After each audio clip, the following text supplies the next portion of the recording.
Hi, welcome to another episode of Talking with Docs. I'm Dr. Brad Wiening. And I'm Dr. Paul Zalzal. On today's episode, we're going to be talking about allergies.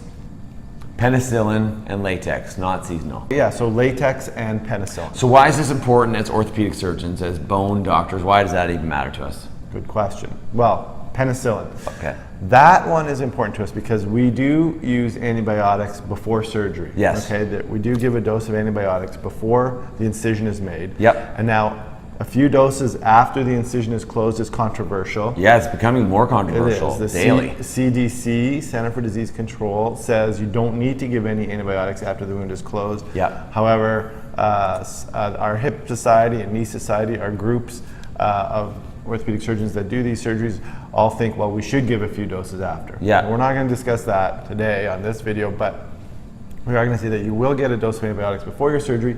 And if you're allergic to penicillin, that knocks out quite a few different types. So what I was going to say, so do we use penicillin?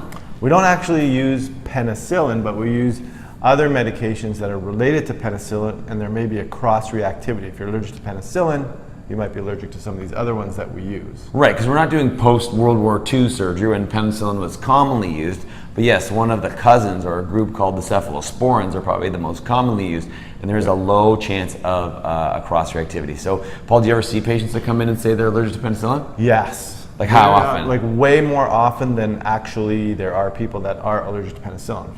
And so when you hear that, do you ask them anything specific? What is your allergic reaction, and how do you know you're allergic to penicillin? So I had a rash when I was 9 years old. Yeah. See, that does not equal a penicillin allergy. Right. So get it tested. Get it tested. If you think you have a penicillin allergy, get yourself properly tested. Yep. So you have it documented and so you know if you have a penicillin allergy. And like you said, that there's two main reasons. One, so that you have access to the most important antibiotics that potentially could save your life outside of preoperative antibiotics. And number two, so that if you are allergic, you don't get penicillin, which potentially could cause anaphylaxis and death. It's a win-win. Win-win. Okay, what about latex?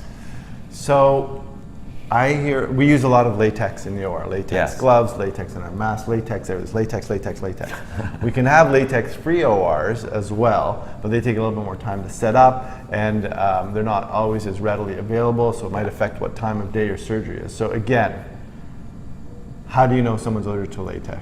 You got to get it tested. So usually the patient will come and say, oh, I had some swelling or some redness or a rash when I went to the dentist because their gloves are in my mouth or whatever. I'm afraid of clowns. Yeah, so I'm or allergic to balloons. latex. Or balloons, absolutely. And even balloons, yeah, because sometimes you can't bring latex balloons to visitors in the hospital. Mm-hmm. But yes, the bottom line is get tested so that A, you're not exposed to unnecessary risk, and number two, that unnecessary costs and procedures are not incurred by the surgical staff because you may or may not be allergic to latex. Yeah, just get the latex one tested as well. I find a lot of people say they're allergic to latex and are not allergic to latex, but get it tested because we definitely want to know if you are allergic to latex because you could have a bad reaction during surgery.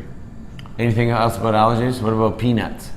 Peanuts are common allergy, but we are doing desensitization for peanut allergies. But again, if your doc's asking about allergy to medication, you can leave out the ragweed, you can leave out the hay fever, you can leave out the venom. You also can leave out the sore stomach. Remember, side effects and allergies are very, very different things. So yeah, talk to your doctor, get tested if need be, and kind of go from there. That's it.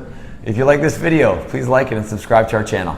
And keep sending us questions. As you can see, we try and answer them. And remember, you are in charge of your own health. We'll see you next time.